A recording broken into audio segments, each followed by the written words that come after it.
The UN nuclear watchdog, or IAEA, just released a major report on its investigation into Iran's nuclear weapons work, finding that Tehran is not complying with its legal obligations under the Nuclear Non-Proliferation Treaty.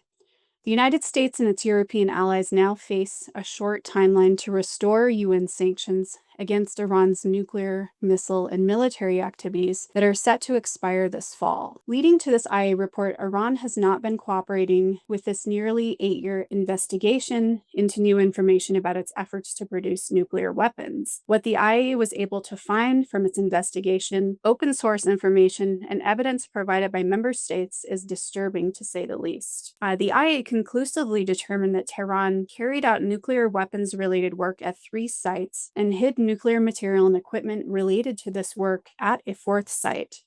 Iran was even working on preparations for a so-called cold test at one of the sites, which is one of the last steps a state would take before constructing nuclear weapons. Iran took extensive steps to sanitize the sites, meaning it destroyed the facilities, delayed access to the IAEA, provided false explanations, and moved equipment and even earth to defeat any IAEA sampling.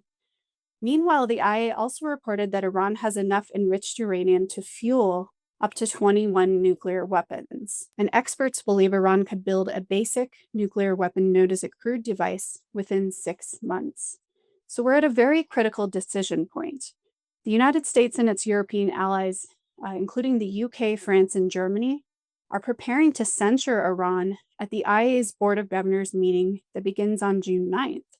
They also face a critical decision on whether to trigger the reimposition of suspended UN-Iran sanctions that remain in limbo and will sunset in October under the terms of the defunct Iran nuclear deal and UN Resolution 2231. Those restrictions, importantly, require that Iran stop enriching uranium. So whether alongside the IAEA resolution next week or separately, the West needs to trigger the available sanctions snapback mechanism to restore those UN sanctions.